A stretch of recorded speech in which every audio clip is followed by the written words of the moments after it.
अस्सलाम वालेकुम दोस्तों, मेरा नाम है लियो, मैं सर हमेशा की तरह मौजूद है और आप देख रहे हैं जिस वक्त क्रिकेट अवर अली शो क्रिकेट शो देखना तो दूसरे आप लोग से बात करने जा रहे हैं। बात करेंगे जी आज आपके साथ टॉप ग्रीन न्यूज का सेगमेंट है, आप उससे शेयर करेंगे। नंबर 1 पे आप लोग से बात करने जा रहे हैं, हारिस रऊफ ओडीआई स्क्वाड में इंक्लूड हो गए हैं, एक कीपर भी इंक्लूड हो रहा है। कौन है वो आपको बताएंगे। बात करेंगे साइम और फखर के हवाले से, दोनों की जबरदस्त वापसी हो रही है भाई पीएसएल में, ये क्या कहानी है वो आप लोगों को शेयर करेंगे। मुल्तान सुल्तान के जो ऑनर्स हैं वो अनहैप्पी हैं भाई, जो अली जफर की इंक्लूजन की गई है पीएसएल में, जो वो गाना गा रहे हैं, फ्रेंचाइजीज ही पैसा दे रही हैं इस गाने को बनाने के लिए, और वो ही चाहती हैं कि किसी और सिंगर को भी अपॉइंट किया जाए, सेम ही सिंगर के साथ ना जाया जाए। ये क्या कहानी है वो आपको बताएंगे। बात करेंगे जी इसके बाद के साहिबजादा फरहान कमाल करके भाई, धमाल करके सुपर किस्म के उन्होंने जो रन किए, 148 रन कर दिए सेमीफाइनल में, छक्के 10 चौके, उनका बल्ला आग उगल रहा है। और फिर मैं जब आज के यंगस्टर्स की जो मैं परफॉर्मेंसेस देखता हूं, फिर मेरा सीना और सड़ता है इस तरीके से कि यार मतलब जो हम इन लोगों के लिए इतनी आवाज उठाते हैं, ये हम यही चाहते हैं ना कि यार इनको बेचारों को मौका मिले, लेकिन जब इंटरनेशनल में जाके परफॉर्म नहीं करते हैं बहुत दुख होता है। जरा इस पे बात करेंगे और बात करेंगे सरफराज के हवाले से। उमर अकमल के ने जो सरफराज के ऊपर भी एक एलिगेशन लगाया और गुजरते दिन के साथ कभी विकी भाई को तो उन्होंने खैर बहुत पकड़ा होता है, अब सैफी भाई को भी हल्का सा उन्होंने पकड़ा है। क्या कहानी है, सरफराज ने क्या कहा, इस पर भी बात होगी। तो अगर आप हमारे चैनल पर पहली बार आए, चैनल को आप भी सब्सक्राइब करें और साथ लेकर तो बात का आगाज करते हैं नंबर 1 खबर के साथ जो हमारे पास आ रही है। तो इस वक्त जो नंबर 1 खबर आ रही है वो आ रही है जी हारिस रऊफ को लेकर। हारिस रऊफ को पाकिस्तान का जो ओडीआई स्क्वाड है उसमें इंक्लूड कर लिया गया। आपको पता है कि पहले जब स्क्वाड अनाउंस किया था, हारिस रऊफ की भी पूरी फॉर्म थी, शहनशाह अफरीदी की भी पूरी फॉर्म थी, तो इनको जो न्यूजीलैंड के दौरे से ड्रॉप कर दिया गया था। लेकिन अब जब हारिस रऊफ को ये देखा कि न्यूजीलैंड में उसका बॉल तेज निकल रहा है और बॉल अच्छा पड़ रहा है, तो उनको ओडीआई सीरीज के लिए रोक लिया गया और 2 कीपर्स में से एक का फैसला होगा, क्योंकि जो कंक्लूजन का रूल आया हुआ जिसके तहत अगर हेलमेट पे बॉल लग जाती है रिजवान के, तो रिजवान को जब बाहर जाना पड़ता है तो एक विकेट कीपर आपको चाहिए होता है। उसके तहत अब यह फैसला हो रहा है या तो उस्मान खान या मोहम्मद हारिस, लेकिन मोस्ट प्रोबेबली जो नाम है उस्मान खान को रोका जा रहा है भाई। देखिए बिल्कुल अभी अनाउंस करना बाकी है, लेकिन एक्चुअली रीजन यही बना है कि हारिस रऊफ एक वाहिद ही बॉलर थे इस पूरी सीरीज में जिन्होंने अच्छी बॉलिंग की थी। इवन स्टार्ट के मैच में उनको खिलाया भी नहीं गया था और आज भी कोई इतनी अच्छी बॉलिंग नहीं की, क्योंकि आज उन्होंने पावर प्ले में बॉलिंग कर दी थी। ज्यादातर हारिस रऊफ का ये होता है कि जब वो डेथ ओवर में या मिडिल ओवर्स में बॉलिंग करते हैं, थोड़ा सा गेंद पुराना हो जाता है तो अच्छी उनकी लाइन और लेंथ पकड़ी जाती है और पेस भी अच्छा है उनके पास। लेकिन फिलहाल हारिस रऊफ को ओडीआई स्क्वाड में शामिल कर लिया गया। कोच आकिब जावेद भी यही चाहते थे, मोहम्मद रिजवान कप्तान भी यही चाहते थे कि इनको शामिल कर लिया जाए। अलबत्ता शहनशाह अफरीदी को ड्रॉप ही रखा गया, उनको ओडीआई में शामिल नहीं किया गया। अब फास्ट बॉलिंग आपकी ओडीआई की काफी बेहतर नजर आ रही है। हारिस रऊफ भी हैं, नसीम शाह भी इस टीम के साथ मौजूद रहेंगे, आकिफ जावेद भी हैं, वसीम जूनियर भी हैं, तो बॉलिंग आपकी जो फास्ट बॉलिंग काफी ठीक ठाक नजर आएगी। और एज कंपैरिजन अगर आप T20 में देखो तो ओडीआई में आपका ज्यादा चांस है, और उसका रीजन सिर्फ एक ही है, कोई दूसरा रीजन नहीं है। रीजन एक ये है कि जो न्यूजीलैंड है उसके जो दोनों ओपनर हैं वो बहुत ही गंदी किस्म की क्रिकेट खेलते हैं, और उन्होंने 5 के 5 मैचेस में बहुत गंदी क्रिकेट खेली है, यानी कि आते 7 वो मारते हैं। आज भी 6 ओवर में उन्होंने 90 रन बोर्ड पे लगा दिया था, यानी कि आप 129 का टारगेट है और आप अगर 6 ओवर में 90 या 91 रन बोर्ड पे लगा दें तो मैच तो डेड ही हो गया ना। फिर बाकी दूसरी टीम के लिए तो कुछ बचा ही नहीं। जब आपके स्पिनर आए थे आपके ये सुफियान मुकीम, मैच तो डेड हो चुका था तब तक। तो वजह यह है कि वो T20 6 ओवर में खत्म कर देते हैं, और इन 5 मैचेस में से 2 जो मैच है वो इनके ओपनर्स ने 10 ओवर में खत्म किए हैं। एक दिन सैफर्ड चलता है, एक दिन फिन एलन चलता है, अगले दिन दोनों चलते हैं। ये तो कहानी चल रही होती है। तो ओडीआई में ऐसा नहीं होगा, ओडीआई में ये होगा नहीं, ना ये वाली कहानी चलेगी, क्योंकि लंबा मैच है, ना ये मौजूद रहेंगे, तो वहां पर आपके लिए चीजें काफी बेहतर रहेंगी। अल्लाह करे, अल्लाह करे। उम्मीद की जा रही है वहां पे एटलीस्ट T20 से बेहतर चीजें। आपको पता है कि न्यूजीलैंड के भी एक्सपीरियंस प्लेयर भी हैं, सच्ची वो रीजन बात पे है। लेकिन अगर आप देखो ना, तो अगर न्यूजीलैंड के भी ये 2 आउट होते हैं तो नीचे वाले कुछ खास नहीं करते, ना डैरिल मिचेल करता है, ना वो मिचेल हे करता है। लेकिन T20 में जब अगले 6 ओवरों में 90 लगा देते हैं, अपना हाईएस्ट पावर प्ले का टोटल लगा देते हैं, फिर पीछे मैच क्या रह जाता है। तो ओडीआई में ये वाली कहानी नहीं है, क्योंकि न्यूजीलैंड बहुत एग्रेसिव खेल रहा होता है ना T20 में, तो वही वजह है कि आप एकदम से पजल हो जाते हो और आप हैंड्स अप कर लेते हो। और भाई एक ही बंदा बचा है, अब मेरी बड़ी दुआ है कि अल्लाह करे आकिफ जावेद परफॉर्म कर दे।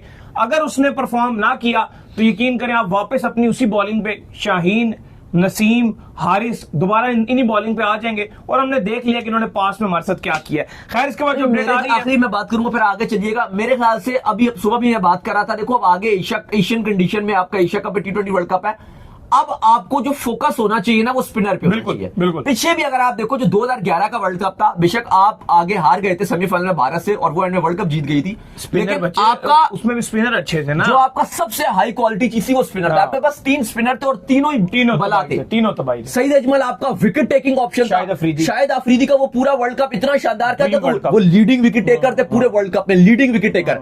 इवन जहीर खान और शाहिद अफरीदी ने शेयर किया था, लेकिन जहीर खान फाइनल भी खेलने गए थे, अफरीदी ने सेमीफाइनल तक खेला था, लेकिन लीडिंग विकेट टेकर कर रहे थे। मोहम्मद हफीज वो मोस्ट इकोनॉमिकल बॉलर थे। बिल्कुल। फिर उस वर्ल्ड कप में आपने अब्दुल रहमान को भी खिलाया था। अब्दुल रहमान भी जो आपको लगता था ना कि मुश्किल मैच है, स्पिन ज्यादा ऑस्ट्रेलिया के अगेंस्ट खेल रहे हो या ऐसी कंडीशन पे खेल रहे हो, वहां पे आप अब्दुल रहमान को भी खिलाते थे। तो भाई अब आपको ये सोचना है कि आप सिर्फ 2 फास्ट बॉलर के साथ जाओ, जिसको भी खिलाओ। आप इब्रार हो गए, सुफियान मुकीम हो गए, प्रॉपर अपने 2 स्पिनर रखो। बाकी आपके पास शदाब है या ये सलमान अली आगा है या खुद शाह ईटीसी है, ये आपके पास पार्ट टाइमर का रोल अदा करेंगे और प्रॉपर 2 स्पिनर, क्योंकि अब आप स्पिनर से अच्छा खासा पकड़ सकते हो। बिल्कुल। खैर, इसके बाद जो अपडेट आ रही है हमारे पास, वो अपडेट हमारे पास ये आ रही है कि साइम और फखर जमान के लिए अच्छी खबर आ रही है। साइम यूब जब लाहौर पहुंच चुके हैं और उन्होंने अपना जो फाइनल टेस्ट है वो देना है लाहौर में, और खबरें ये हैं कि वो मुकम्मल तौर पर अपना जो उनका फ्रैक्चर हुआ था उससे वो मुकम्मल तौर पर रिकवर कर चुके हैं। अब उनका एक टेस्ट बाकी है। फखर जमान को जो इंजरी हुई थी और उन्होंने भी अपना जो रिहेबिलिटेशन का प्रोसेस है वो कंप्लीट कर लिया है, तो दोनों रेडी हैं पीएसएल में जबरदस्त किस्म की वापसी करने के लिए, जहां पर आपकी यंग टीम को इन दोनों ओपनर्स की प्रॉपर नीड है। भाई देखिए, कल भी हमने आपको अपडेट दिया था और आज ऑफिशियली आ गया है कि जो सोर्स यही कोट कर रहे हैं कि जो साइम अयूब है वो भी अपना फिटनेस टेस्ट क्लियर कर लेंगे और फखर जमान है वो भी काफी हद तक जो है वो रिकवर कर चुके हैं और वो भी मुकम्मल फिट नजर आ रहे हैं और वो भी अपना टेस्ट क्लियर करेंगे। और अब आपको पीएसएल से T20 में दोनों वापसी करते हुए नजर आएंगे, साइम अयूब भी और फखर जमान भी। और आपके जो हेड कोच हैं आकिब जावेद, वो ऑलरेडी प्रेस कॉन्फ्रेंस में 2 बार ये बात कह चुके हैं कि जो यंगस्टर्स को चांस मिला था ये खाली एक चांस जरूर था, लेकिन जब साइम और फखर आएंगे तो वो इस टीम में डायरेक्ट T20 की कमांड संभालेंगे। या आपके हेड कोच आकिब जावेद 2 बार ये बात कर चुके हैं कि जैसे ही साइम और फखर फिट हो जाएंगे तो हमारा यही प्लान है कि उन दोनों को हम T20 में एज एन ओपनर उतारेंगे। तो आगे आपकी सीरीज बांग्लादेश के साथ है और आपको पता है कि 3 ODIs और 3 T20 को 5 T20 में शिफ्ट कर दिया गया। पीसीबी ने उसको कन्वर्ट करने का फैसला कर लिया, अभी ऑफिशियली ऐलान नहीं किया गया, ना अभी शेड्यूल अनाउंस किया गया, लेकिन खबरें यही हैं, सोर्स यही बता रहे हैं कि 5 T20 वो होंगे। तो उसमें अगर आप साइम और फखर को ओपन करवाते हो तो यकीनन तौर पर आपकी जो टीम है वो बहुत डिफरेंट नजर आएगी साइम के आने से, फखर के आने से। लेकिन उससे पहले चूंकि पीएसएल खेला जाना है तो उसमें आपको एक्शन में दिखाई देंगे। इस बार पीएसएल में एक अच्छी बात यह है सबसे कि काफी बड़े नाम जो आपको फॉरेन प्लेयर नजर आ रहे हैं एज कंपैरिजन पिछले लास्ट 3 साल में। आपके पास लगातार मैं और अली यहां पर बात कर रहे हैं पिछले 3 सालों से कि आपका जो स्टैंडर्ड है लीग का वो इंतहाई गिर चुका है, बहुत ही नीचे आ चुका है, क्योंकि आप पैसा नहीं लगा रहे थे और बड़े नाम बिल्कुल यहां पर नहीं आ रहे थे। लेकिन इस बार पीसीबी को आपको तारीफ करनी पड़ेगी कि उन्होंने एक अच्छा फैसला लिया कि चैंपियंस ट्रॉफी भी चूंकि थी उस टाइम पर, तो उन्होंने कहा कि हम आईपीएल के टाइम पर ही अपना पीएसएल करवाएंगे ताकि वो प्लेयर जो बड़े नाम होते हैं, जो ऑक्शन में अनसोल्ड रहते हैं आईपीएल के, उनको हम ले आए। और हम देख रहे हैं इस बार कितने बड़े बड़े नाम है। इवन आईपीएल की कुछ फ्रेंचाइजेस अभी ये चाह रही हैं उन प्लेयर को कि हम उनको दोबारा से कुछ करके खरीद लें, लेकिन अभी तक उनके मामला तय नहीं पाए। लेकिन ये बहुत अच्छी बात है कि इस बार पीएसएल आपका अगले एटलीस्ट पिछले जो 4-5 साल हैं उन सब में से बेहतरीन पीएसएल होना है इंशाल्लाह। बिल्कुल जी। इसके बाद जो अपडेट आ रही है जी वो आ रही है अली जफर को लेकर। तो अली जफर को एक बार फिर से जो है चूज कर लिया गया। पीएसएल का जो गाना है अली जफर ही गाएंगे, तो इसके ऊपर जो है फ्रेंचाइजीज को एतराज है और फ्रेंचाइजीज ने जो है इस गाने की सारी पेमेंट करनी है और सारा एक्सपेंस उन्होंने उठाना है। बेसिकली पीसीबी ने जो है अली जफर को हायर किया है, बट फ्रेंचाइजीज ये चाहती हैं कि अब नए चेहरे की तरफ मूव किया जाए, बार बार एक जगह के ऊपर स्टक नहीं करना चाहिए, किसी नए सिंगर को लाया जाए। ये मौकफ है फ्रेंचाइजीज का। क्या मुल्तान सुल्तान के जो ऑनर अली तरीन, उनका ही बयान है। कल हमने आपको बताया था कि अली जफर को पीसीबी ने ऑफिशियली साइन कर लिया और वो गाना गाएंगे। लेकिन मुल्तान सुल्तान के जो ऑनर अली तरीन, उनका मानना यह है कि आपको कोई नया सिंगर भी ट्राई करना चाहिए। आप ये क्या बार बार उन्हीं की तरफ जाते हैं, और पैसे हमने देने हैं तो उसमें हमारी भी इनपुट शामिल होनी चाहिए कि हम अपनी राय दें और उसकी भी अहमियत होनी चाहिए, क्योंकि अल्टीमेट जो पेमेंट कर रहे हैं सिंगर को वो हम लोग कर रहे हैं। तो बहुत सारी ऐसी फ्रेंचाइजीज है वो कहती हैं जी हमारे अलावा जो नहीं चाहती कि अली जफर गाना गाए बल्कि अब कोई और गाना गाए। ठीक है, आपने अली जफर से गाना गवा लिया, अच्छा गाया, लेकिन जो हम देखते हैं कि फैंस जो है वो, क्योंकि अभी जो आपने इस बार पीएसएल में इनको रखने का रीजन जो सबसे बड़ा नजर आया है वो ये आया है कि जो आपने कदाफी स्टेडियम लाहौर में जब आपने अपनी तकरीब करवाई थी, तो वहां पे जो अली जफर ने अपने गाने गाए वो एकदम से टिकटॉक वगैरह में बहुत वायरल हो गए और वो क्रिकेट से रिलेट कर गए, तो शायद इसलिए पीसीबी ने रखा। लेकिन बहरहाल फ्रेंचाइजीज ये चाहती हैं कि चेंज किया जाए और किसी और को मौका दिया जाए, और भी बहुत टैलेंटेड लोग हैं, शायद ज्यादा अच्छा हो जाए अगर आप किसी और को चांस दो। खैर, इसके बाद जो अपडेट आ रही है वो आ रही है साहिबजादा फरहान को लेकर, और अपडेट ये आ रही है कि 148 रन फिर मार दिया लड़के ने सेमीफाइनल में।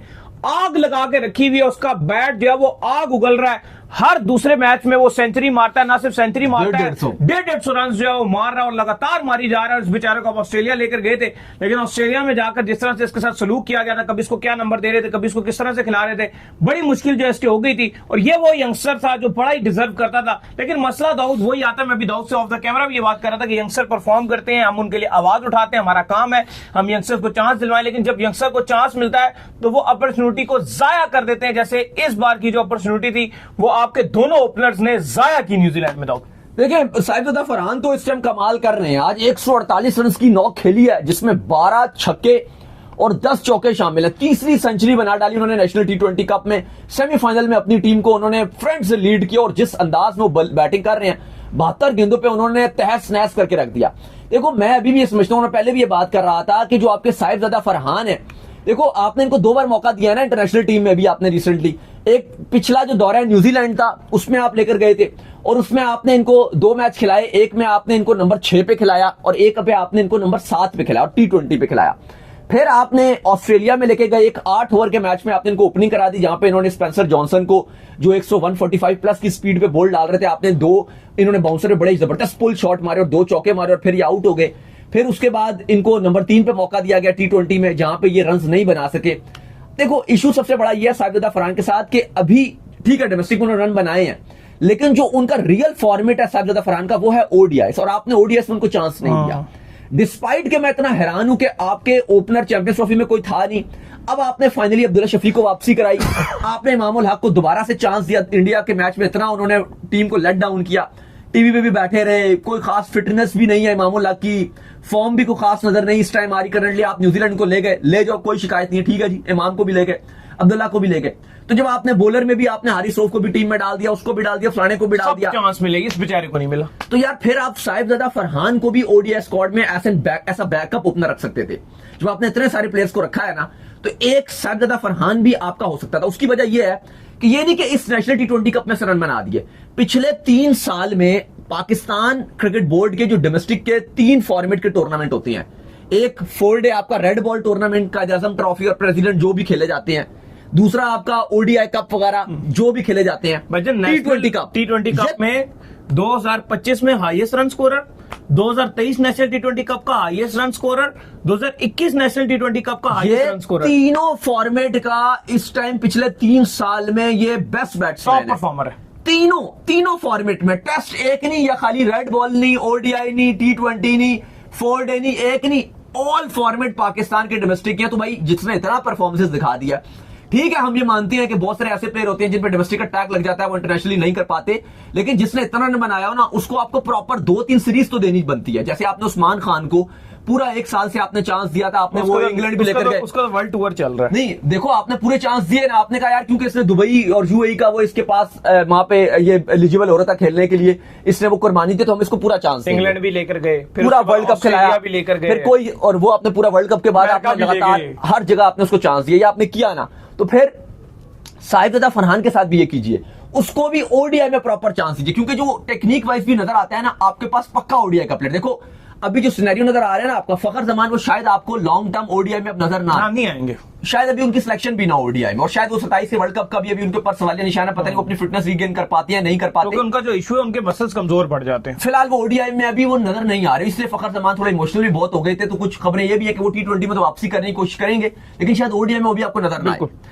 अब आपके पास साइम अयूब के साथ कौन है?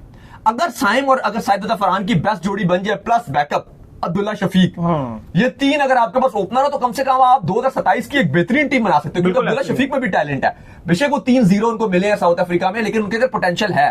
फिर आपके साइम अयूब है, और तीसरे साहिबजादा फरहान।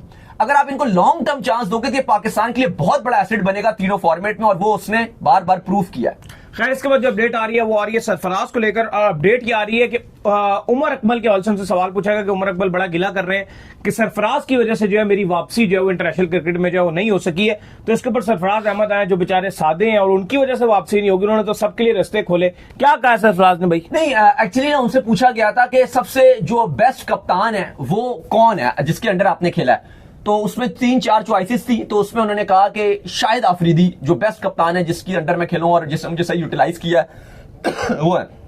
फिर उनसे पूछा गया कि अनलकी कप्तान आप किसको समझेंगे कि जिसके अंडर आप अनलकी रहे, तो उन्होंने उसमें जो है वो सरफराज का नाम लिया कि अनलकी कप्तान।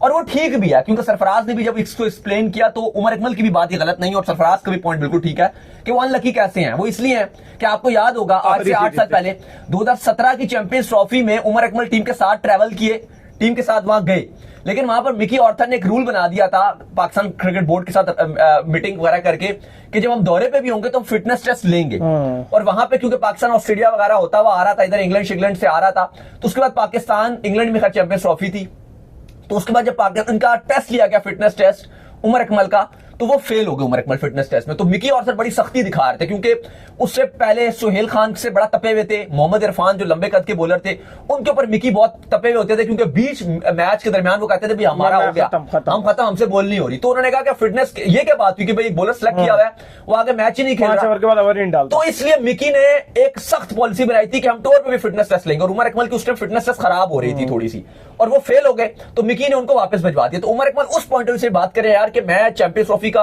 विनिंग पार्ट होता है, जैसे अहमद शहजाद ने कुछ भी नहीं किया, लेकिन एक बात है ना आपके पास खजाना का भी मुंह भी खुला होता, प्लस आपकी वैल्यू भी होती। जैसे अहमद शहजाद ने कुछ किया नहीं, एक मैच खेले इंडिया वाला में सबसे आगे, लेकिन पैसा भी कितना कमाया अहमद शहजाद ने उस चैंपियंस ट्रॉफी, तो उमर अकमल भी कमा लेते। लेकिन वही बात थी कि वो अनलकी थे, इस हवाले से वो चले गए। फिर सरफराज ने कहा कि दोबारा तो चलो उमर अकमल की सिलेक्शन नहीं हुई। फिर जब वो सिलेक्ट हुए श्रीलंका के दौरे पे तो उन्होंने कहा कि वो मेरा भी आखिरी सीरीज थी और इनकी भी मुझे भी ड्रॉप कर दिया गया, कप्तानी भी गई, मेरी हर चीज गई और उमर अकमल को भी ड्रॉप कर दिया गया। लेकिन एक्चुअल में आपको बताऊं ना, जो सही अहमद शहजाद और उमर अकमल ने जो गंद घोला था जिसकी वजह से इनका करियर 2016 था। 2016 में जब शाहिद खान अफरीदी कप्तान थे और इन्होंने मरवाया था, मुझे अच्छी तरह याद है, ऑस्ट्रेलिया के खिलाफ आखिरी मैच था, ये जान के दोनों हल्का खेल रहे थे वहां पे, क्योंकि वहां शर्जील ने काम कर दिया था न्यूजीलैंड वाले मैच में। शर्जील खान थे, उन्होंने जो तोड़ दिया था, उन्होंने ट्रेंट बोल्ट, एडम मिलने और जो न्यूजीलैंड का पेस बैटरी था उसका भुरगस निकाल दिया था। मैं और मजे की बात बताऊं, मुझे अभी तक उस सोशल मीडिया की यकीन करें शाहिद खान अफरीदी रोए थे, लोगों की पोस्टें याद है कि लोगों ने लगाया था कि जिसने शाहिद खान अफरीदी को बतौर कप्तान जलील करवाया अल्लाह उसको जलील करे। और उसके बाद मैंने ये देखा कि आज तक अहमद शहजाद और उमर अकमल रो ही रहे हैं। 2016 से आज 2025 हो गया, रो ही रहे हैं दोनों। चले 2 साल हो गए, बिल्कुल। चले उम्मीद कर रहे हैं आज हमारे शो आपको आएगा। वीडियो को लाइक कीजिए, मेरे चैनल को सब्सक्राइब कीजिए, साथ में बेल आइकन को बजाइए। एक और काम कर लीजिए कि आप जो इंस्टाग्राम को जाइए फॉलो कीजिए, इंस्टाग्राम पे मुझे फॉलो कर लीजिए, वहां पे मैं मौजूद हूं, दाऊद क्रिकेट के नेम। अगर आपको कोई सवाल हो तो भेजिएगा और इनको भी फॉलो कीजिए। मुझे फॉलो कीजिए, मैं ऑफिशियल के नाम से लिंक डिस्क्रिप्शन में मौजूद है, जाइए फॉलो कीजिए। प्रोफेशनल अल्लाह हाफ़िज़, ख्याल रखिएगा।